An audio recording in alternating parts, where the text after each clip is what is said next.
Everything on your screen is showing up on the webinar.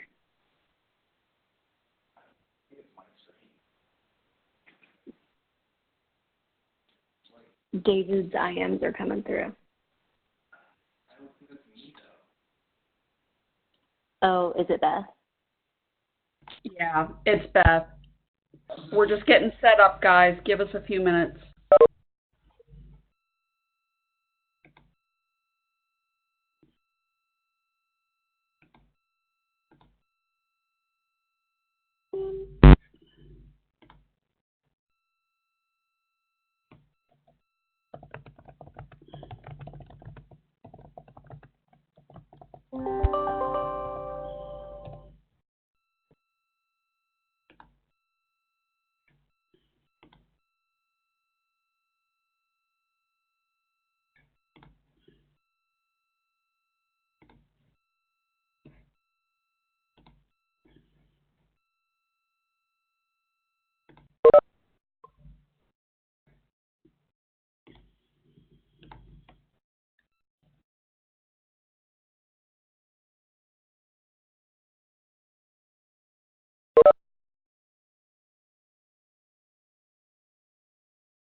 Good afternoon, everyone. This is Beth Chulis. We're just gathering and getting set up. We'll give folks a few more minutes and then we'll get started.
All right.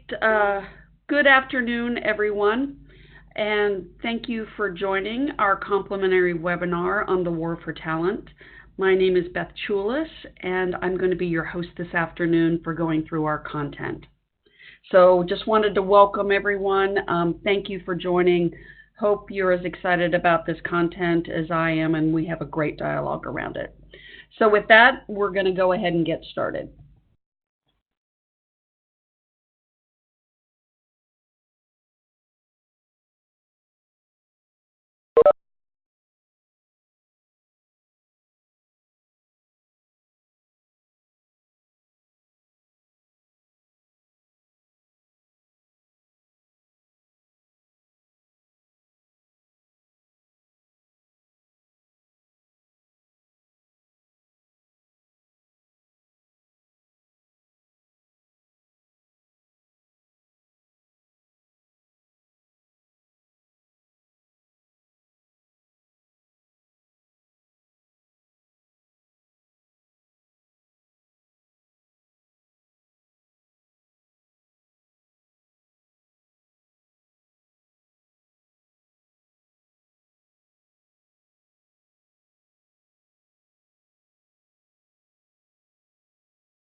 Oh crap! I'm sorry, guys. I had it on mute. So here I was talking away.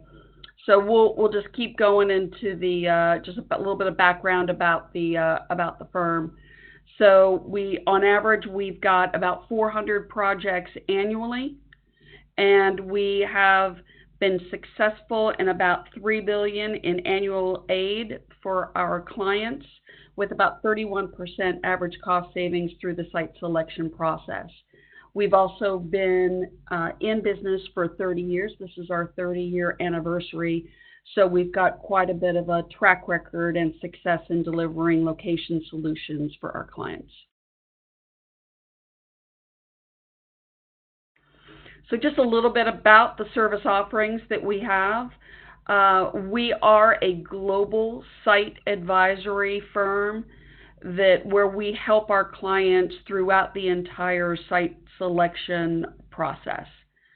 Everywhere from labor analytics, which is going to be the focus of our conversation today, all the way through location due diligence, incentives, logistics, supply chain, and also with compliance and administration activities on the back end as well. So we'll talk more about labor analytics today. So at really the crux of the question right now is, what are the critical issues that companies are facing today to recruit and retain talent in a competitive environment? There are trends that are emerging where organizational models are different, the workforce of the future, different skills are going to be required than what are in place today. And all of these will impact your location decisions.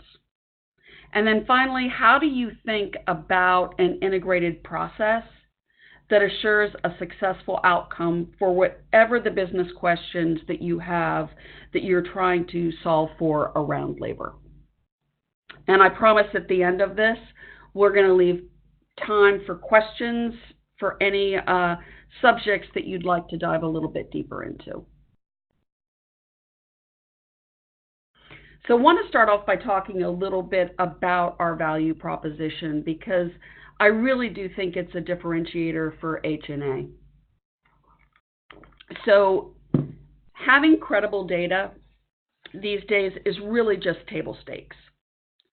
And we use a lot of the same sources and the predictive modeling that a lot of other firms use throughout their labor and location strategy process. But the data really needs to go beyond just interesting. It actually needs to identify what you need to be doing about it. And that's something that I think that we are really, really good at. And our decision support process really provides the structure to help you get the approvals that you need based on recommendations to move forward. So it's not just about data, it's really about a strategic framework that helps you decide on the front end what you're looking for, and then on the back end, how you can actually implement it.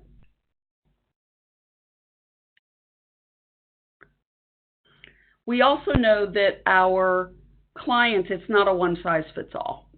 And so we know that some clients are really interested, and businesses are very interested in really helping to educate their businesses on what labor analytics is, and then also how can it really impact the over-location strategy process. So we can help out with that. And we've got content such as this webinar to really help educate folks on how it really fits into the integrated process. And then in addition, we also have very, very targeted surgical content that can speak to very specific questions about your labor force. So for example, you may want to know where the concentration of your population is in a particular market, and how does that relate to where the growth is in a particular region. So we can help you with that. And then finally, you may actually be launching a global location strategy for a brand new location to help you determine where you should be located for skills of the future. We can help you with that as well.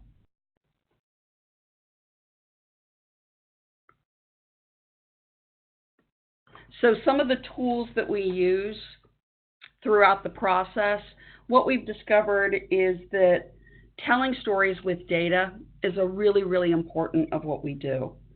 We pride ourselves in taking the complex and boiling it down into some simple graphics and key insights and KPIs that you can use to help with your businesses get across what it is the crux of what's happening in these labor markets. And so we have lots of tools and proprietary modeling that happens behind the scenes. So before we launch into some of the trends that we talked about, I wanted to just kind of set the table for how we define labor analytics. And so we view labor analytics as a process. It's not just data, but it's a combination of factors that help you and your business leaders to really filter through markets based on criteria that you've defined. So we start off with labor research and with KPIs and with data from trusted sources. But it's not just about understanding what is happening today. Our predictive modeling can help understand what is going to happen in the future. And then in addition to the data sets, being on the ground with due diligence is really, really important as well to validate some of what's happened in the data sets that we've uncovered. And so I can't tell you how many times I've gone through a location strategy process where the data and the research was pointing us one place, only to get on the ground to find out that for a number of reasons, it really wasn't a good cultural fit for the company.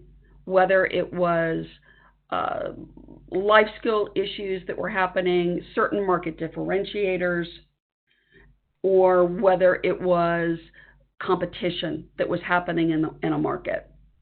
So all of these really factor in to help you understand what your strategic intent is in a region. And so, for example, Silicon Valley may be the best location for tech and for digital talent, but it's also the most competitive and costly.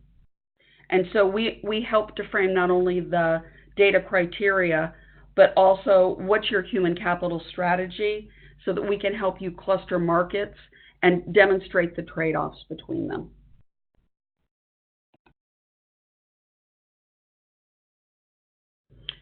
So wanted to spend a little bit of time talking about the importance of labor analytics today. So everyone, we are at full employment. And so never has there been a time when understanding the dynamics of labor markets have been so important. And so you need to look no further than the headlines over the last day or two about what Amazon has been doing for their wages, that they've raised them to $15 an hour, to understand how important labor analytics are. And sure, Amazon definitely was responding to criticism about the wages that they were paying, but I do not think that it was any accident that this announcement came right before they were looking to hire for their seasonal labor through the holidays. And so they've reestablished themselves as a price maker when it comes to wage rates, especially for unskilled labor, and really set themselves up for success. But I actually don't think that they had a choice in this. I think for Amazon, even in the unskilled areas, there is a shortfall of labor, and they had to do this in order to make sure that they could get the talent that they needed. So in addition to wage rates, one of the things that is really important is understanding the competitive pressures that are happening within these markets. So Charles Schwab, I was working for a company, and I was very, very curious about this. I was working, and Charles Schwab came in and announced that they were going to hire about 2,600 folks in the back of one of our campuses. And so I found that really curious, mostly because if I did a concentration of labor, what I discovered is that the skill sets that were being hired by this company and also Charles Schwab and Ameritrade were nowhere around that region. The only reason Schwab and Ameritrade were looking at this area was because of the concentration of skilled, trained labor that was already there that could feed their hiring pipeline. And then another critical piece is, we'll talk about this in a little bit, is that the millennials, the generational mix is shifting. And so the boomers are aging, millennials are entering the workforce, the Gen Z is not far behind, and so associate experience is becoming really, really important. And I know there's been a lot of talk about millennials, but I think understanding the behaviors and what you need to do differently in your hiring and recruiting strategies could be really important. And then finally, understanding where people are choosing to live. Where is there a migration of people into the market versus out of the market? And what are the profiles and attributes of that market that can fit in with your business strategies are really, really important. And so we're constantly scanning both domestic U.S. and international markets to really understand what are the trends that we can bring back to our clients to help them understand how could they be positioned for success.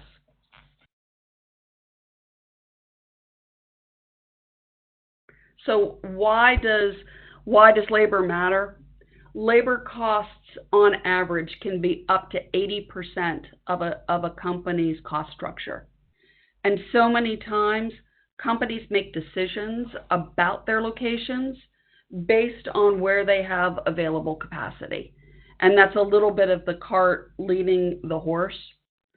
And so focusing on labor has the greatest ability and ability to impact a company's overall cost structure in a particular market. And so in exploring what the labor costs are, we look at wages, we look at benefits, we look at training, and other items that factor into the total cost of labor. And so, as I mentioned before, this is what's happening with some of the demographic shifts that are happening in the markets. And so, as you can see, the baby boomers are aging and moving through the workforce, but millennials and Gen Z are coming behind. And the overall, the rate of growth of the workforce is declining, and the workforce itself is only going to get more and more competitive. It's not a phenomenon that's just happening in the United States, but it's happening globally as well. And so understanding these competitive forces, how do I win in this very, very competitive environment is really, really important. And so as we look at some of the emerging workforce trends, there were three big ones that we wanted to talk about today. The first is this idea of a liquid workforce. Many of you may know it as a contingent workforce. And so right now that makes up a smaller portion of the population, but over the next 10 years, that is just going to explode. And so what that means for organizational models, for benefit structures, is really, really going to be impacting how we think about location and our real estate assets. A second trend that's happening or being looked at right now is around urbanization. And does geography even matter with some of that's happening in technology? And so we'll talk a little bit about understanding where your population is in its life cycle, and creating the right solution is going to be really, really important, because there are distinct advantages to each. And finally, on the digital transformation, this is probably having one of the greatest impacts on workforce right now. And it's making some roles obsolete, but it's also replacing them with new skill sets that are going to become really important. But what that means is you may need to look at different skills depending on the type of strategies that your businesses have, and they may be different than where you are right now. And so the liquid workforce, it's also known as the gig economy. And so what this is really describing is this is a workforce that is really, really comfortable in working in a very freelance type environment. So just imagine where you have these platforms where employers and employees are coming together to trade and to barter for skills. So you may be an employee that's working for 3 or 4 companies at the same time because you have a specific experience or advantage in communications or change management. You will share those skills across companies. And so what this means is you're dealing with individual companies instead of individuals working for a company. That workforce could be as high as 70% by the year 2030. I've even seen some statistics that put it up close to 80%. And so what this population is preparing for is not only a number of jobs, but a number of careers. They're looking for careers and for experiences that are really going to fulfill their need to really make a difference in the world and to really provide the most flexibility for them. But what this also means is there's an acceleration of innovation that's happening with this liquid workforce and gig economy. Constant learning becomes really the new norm when it comes to this workforce, and the platform economy that's happening that we're seeing in other transformative industries are really, really driving and enabling this liquid workforce and gig economy to just really explode. So what does it mean for you as you're thinking about your workforce, your recruiting strategy? Creating a constant learning environment is really, really important. And so a lot of companies are in this space of, if I'm not disrupting, I'm going to be disrupted. And so creating this culture of constant learning and innovation culture is going to be key to success for recruiting in the future.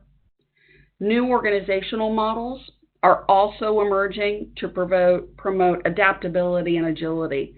And so working in an agile environment, looking at new organizational models that are very flat and very fluid, really organized around process and less around hierarchy, are going to be really the new norm. And what's going to happen are these new structures are going to start sharing and information and accelerating new products and services to market.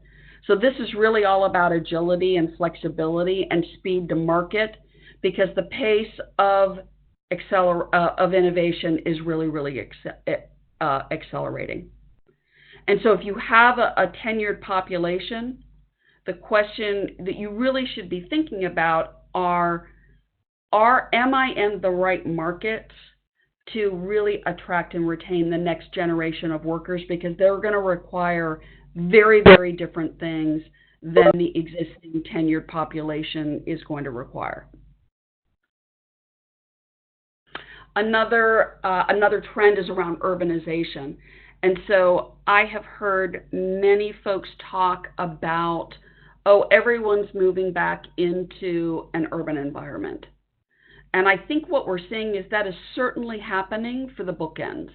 So it's happening for the millennials and Gen Zs that are entering the environment. They do not want to be tied down to home ownership. They have lifestyle preferences that says, I want to live, I want to work, I want to play all in the same area. But what's happening as employees move through their career life cycle is they start moving out to the suburbs. And so the Gen Xers and the latter boomers are still predominantly in the suburbs because the education systems are still there. So really thinking about a workforce strategy, especially for larger markets, that allows you to support employees throughout their life cycle is going to really give you the best shot for recruiting across a broad number of roles and across skill sets. Commuting times are still very, very important. As I poll employees and talk about one of the biggest dissatisfiers for employees, it's always around commuting times. That's something that's really important. So creating, whether you're in a campus or whether you're in an urban environment, making sure that you've got solutions that minimize that and build flexibility into where people work, really, really important. And so finally, what's happening with a lot of the suburban developments is they're starting to rethink what a suburban campus looks like. And they're starting to really mimic what's happening in the urban centers to really create the same experience. And so for your location and your workforce strategies, the innovation ecosystems are still very urban-centric. And what do I mean by that? So a lot of where the startups and where the clustering and the community-centric innovation is happening right now is still very much centered in the urban centers.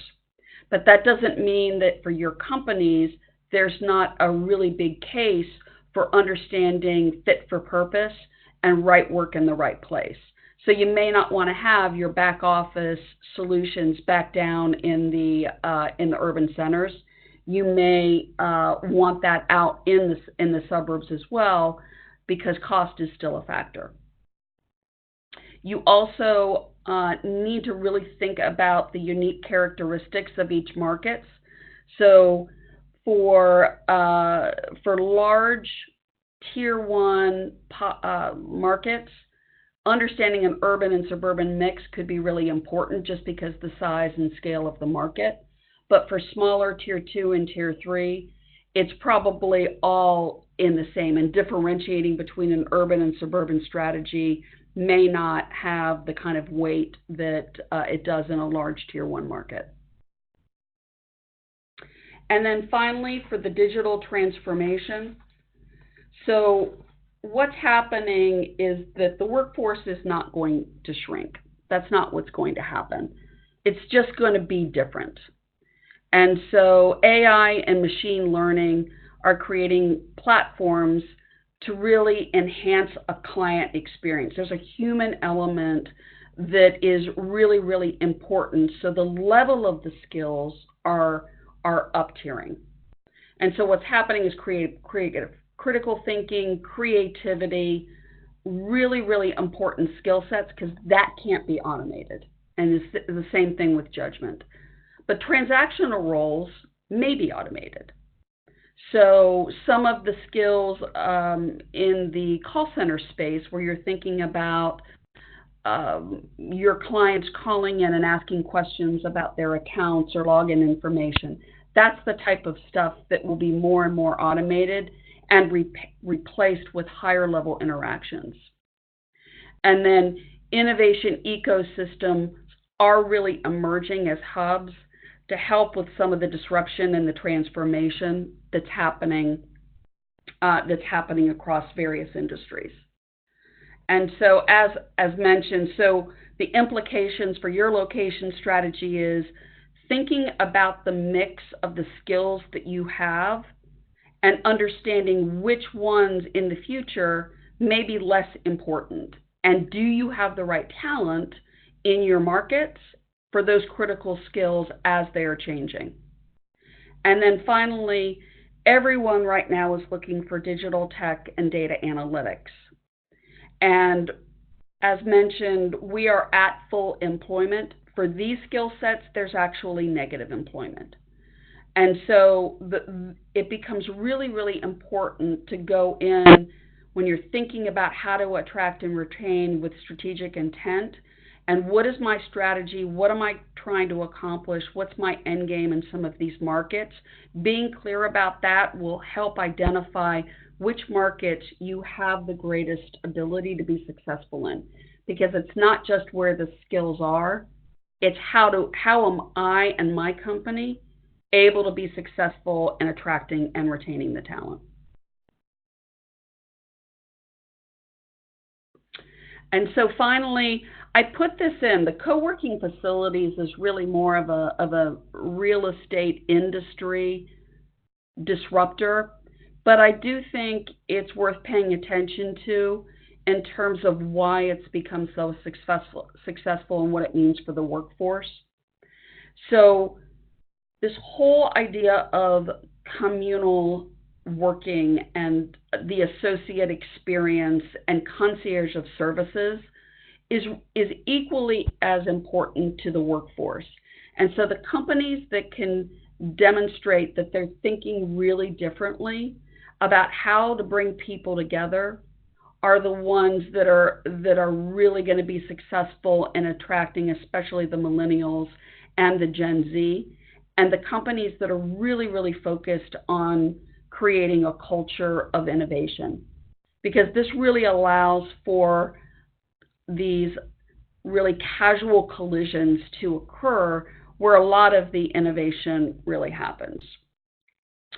So how are a lot of companies using this? Very, very interesting. I think if you speak with some of the co-working facilities, they would say that, the larger companies are really starting to use it to really supplement their portfolio. I think that's absolutely spot on. But what I am seeing with companies looking at co-working facilities, it's still very much perceived as a transitional type of space. So if I'm going into a market or I have an unexpected demand for space, I'm going to ramp up really quickly. Co-working is a great, great solution for me. It's also a really good solution for incubators and accelerators. So if there's a part of your business that is looking at driving innovation, these co-working facilities really help to facilitate that type of an environment, and even removing them slightly from the broader corporate structure sometimes really helps with some of the innovation. And then the other thing I think that's so positive about co-working facilities has been this focus on the human experience. So it's a combination of HR policies and technology and community spaces coming together to really support how associates want to work right now. It's about flexibility, it's about agility, it's about accessing information when I need it, and it's about supporting me throughout the day so I can be freed up to do my work. And I think, what a lot of companies are really doing is taking some of these concepts from co-working and they're bringing them back into their own cultures. So whatever you think about co-working, I do believe that it has completely disrupted how companies think about creating environments for their associates, across wellness, across services, across concierge, and across technology. So finally, wanted to talk a little bit about our approach to the location decision process, and then some lessons that I've learned going along the way. So as I mentioned before, we spend a lot of time upfront framing the strategies for your particular companies, and also identifying what the criteria is that we're going to go out and assess these markets on. And so what do I mean by strategic framing? So when you ask a lot of companies what their criteria is for choosing locations, inevitably they will say, I want a high quality workforce, I want it at a low cost point, and I want it to have sufficient scale. So everyone's looking for the same thing. The question is, how are you going to be successful in implementing on that? And so understanding what your strategic priorities are going to be really important. You may, for example, decide that you want to go in and be an employer of choice. You want to dominate that market. You're okay with building some of the skill sets from within. That's a very, very different branding strategy in a particular market than going into a large market with many competitors where you're just interested in buying the talent that you want and you're willing to pay a premium for the cost of that. So we've done a lot of clustering into strategic categories to help you have the right conversations with your business leaders about what I'm trying to accomplish and what's the right approach in these markets. And we can help you with that.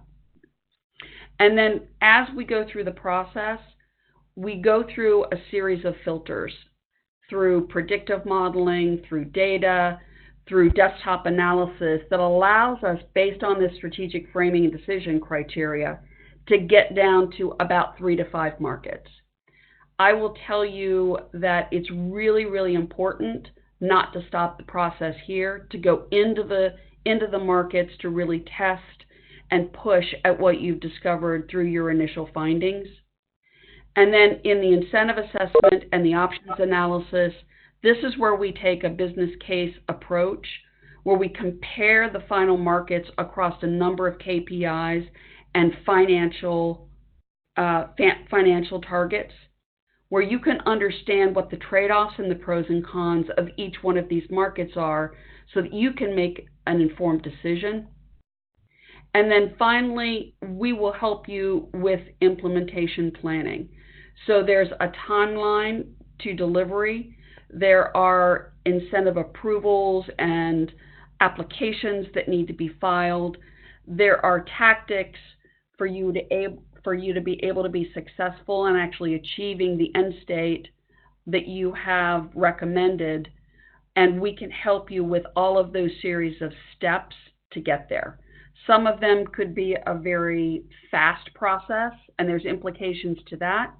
Some can be a slower process, where as you're ramping down in some markets, you can ramp up in another. We can help you to understand how to go about successfully delivering on what you've recommended through the location decision process. And so finally, just a couple of lessons learned from my years in doing this. Do not let real estate capacity decisions be the driver of where you put your locations. It's the cart leading the horse. Labor is 80% of your cost structure, and it's really important to understand how you can attract the right talent, because if you're paying too much for it, if you can't get it, it doesn't matter how much your real estate costs. You're not going to be successful. It's also important to not just look at today, but to look at what's happening in the future. It's why we spend so much time looking at trends and the weak signals that are happening out in the market, because these are going to be the things that to help future-proof your locations, so that you know that not only will you be successful today, but you will be successful 10 years from now in being able to attract the right critical skills for your business. So I think this is actually one of the big ones that companies don't do enough of. So making the decisions with a strategic intent, and really define kind of what you want to be in that market. Are you going into a market? Is this purely a cost play for you? So you're looking to reduce your cost structure, or is attracting and retaining skills of the future the most important thing? Because that is going to really drive you to how you go about doing this and which markets are the best for you. I think so many times companies don't understand kind of what their story is, and it leads to kind of an analysis paralysis. You start swirling in terms of how are you going to make the decisions that you are. We can help you craft that story. Pay attention to weak signals in your locations. So this is one where I think you're not done once you actually identify locations. A constant assessment of what's happening in the markets. A new competitor in a market could be a weak signal. A competitor leaving a market could be a weak signal. Understanding what's happening in growth quarters for the markets that were unexpected. All of these are weak signals that you can look at to say, what's going on there? What should I be doing about it? How can I create a competitive advantage for myself in this market that other people may not be looking at? It's more than just data. And finally, from a best practice perspective, the most successful way that I have seen companies really implementing this has been doing it on an annual process. So taking more of a strategic assessment way of looking at where your locations are, look for opportunities, look for interesting risks or topics to have conversations with your business leaders on that can help advise what they're doing in terms of their workforce, their recruiting, their talent strategies. Because a lot of times businesses are a great conduit, if you will, for understanding kind of what challenges that they are having in their markets and how you might be able to use this process to help you. So that really, that kind of ends the presentation segment of the webinar. I'd like to open it up to see if anyone has any questions about anything we've talked about here, or any other questions on labor or workforce.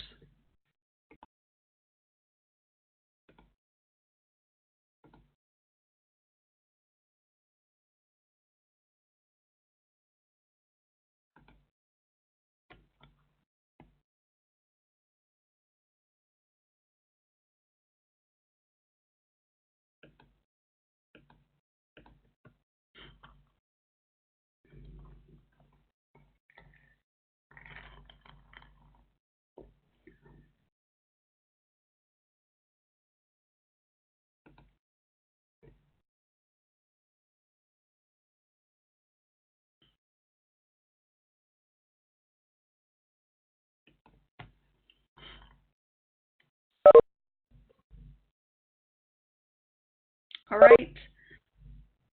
If there are no questions, then I want to thank everyone for attending. Feel free to reach out if you've got any questions or would like to explore any of the topics we've discussed here further. And thanks to everyone for their time this afternoon.